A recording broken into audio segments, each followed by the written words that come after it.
that they fight on the size of tumor. But this article comes from one of the neighbors of Japan, and this is a Korean publication where they talk about the regional lymph node recurrence after SBRT for lung cancer. It's a descriptive paper, there's no comparison, it is just a study where they discuss the patterns of recurrence, treatment approaches, and clinical outcomes. This is a Korean radiation oncology group publication published in the very early part of year February 2015. This was published in Radiotherapy and Oncology. It's a good journal, a good impact factor. The purpose was to present the patterns of recurrence, treatment approaches, and clinical outcomes for regional lymph nodes recurrences following SBRT for primary lung cancer. They had including 11 institutions from the Korean Radiation Oncology Group.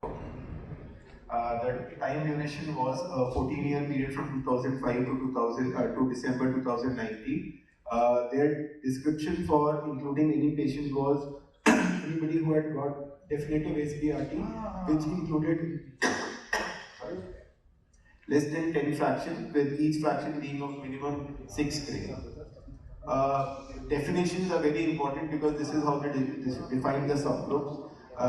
Any local recurrence was any regrowth or reappearance of nodule within 2 centimeters of the planned treatment volume. Regional lymph nodes were lymph nodes in either of the mediastinal or the subcarinal or in the bilateral hilar region. Distinct mets were recurrences in ipsilateral non-rated nodes or the contralateral lung or any other distinct organs. The good part was that any lesion which was considered to be recurrence was confirmed by a biopsy, and if the biopsy was not possible, it was not considered to be recurrence. So these were pure recurrences. Most of the patients who had isolated regional recurrences were offered salvage RT, where the intent was to control the disease. Palliative treatment was given to relieve symptoms or delay progression, and this included either systemic therapy or radiation therapy of less than 30 days. Now this is very interesting slide. I am not sure. So they had a total of 114 patients who had regional recurrence in the lymph node isolated to begin with in a period of 14 years. They did not mention what was the total number of patients anywhere in the publication telling us what is the baseline, but this study in the 14 years could find 114 patients with recurrences. I still don't know what the baseline is. The interesting part is the third part, the operability. So if you see, only 53% of patients were medically inoperable, 26% of patients were medically operable, and 20% patients were not even evaluated whether they were operable or not. So I am not sure what was the baseline assessment protocol in terms of why were these patients, and this study dated back as 2005, the inclusion. So I don't know why did they take patients which were medically operable into SBRT fold, whether they were even offered surgery or not.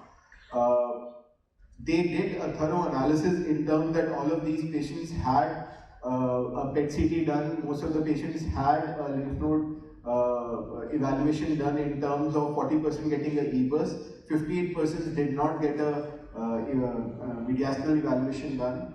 If you look at the tumor description, almost 60% of patients were less than 3 centimeter, T1A, T1B, T1C, and T2A. But there was around 5 or 7 patients which were still T3 and T4, and again this comes out of mind why they were not offered surgery, or if they were not offered surgery, why were they offered SBRT, why were not they sent for SBRT, CTRT if they were from the inoperable group, again something that we don't know. Median interval from SBRT to lymph node recurrence was 11.4 months. Those patients which actually recurred had a very short time interval from SBRT to lymph node recurrence, and which shows that those patients actually had a very aggressive disease. The median follow-up from lymph node recurrence was 7.9 months. Now, 50% of patients, that is 57 patients, had only regional lymph node recurrences. And of these 50 patients, 50% patients, 31% had multiple lymph node involvement, and only 18% had a single lymph node involvement. Once they were detected to have a regional lymph node involvement, within 6 months, almost 37% of patients also were found to have a simultaneous distinct metastasis. So the interesting part was that if the patient had a distant metastasis to begin with, they were not considered to be a part of this trial. But once they were detected to have a regional lymph node and they were evaluated subsequently, and if they were found to have a simultaneous distant metastasis, they were included in this part of the study. So 37% had a simultaneous distant metastasis eventually in the next 6 months. 21% patients also had simultaneous local recurrence, which is in the treated area as such.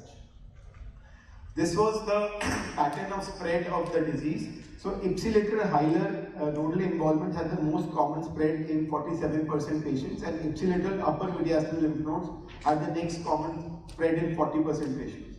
Subcarinal nodes were also a very common site of mediastinal nodal involvement.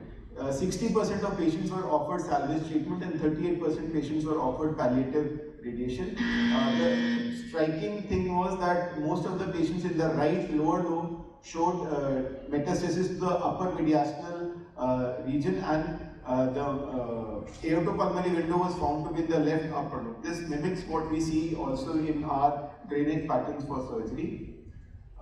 As expected, patients who did not have any distant metastasis did better than patients who had distant metastasis. There is no two doubts about it. Now, these two curves actually show that if you look at the overall survival, the curve A and B, if you look at the y-axis, if you drop a line from the 0.5, you will realize that actually median survival was less than 1 year in patients who actually developed regional or metastatic metastatic disease. So, which shows that these patients actually had an aggressive course of stay. This is my last slide.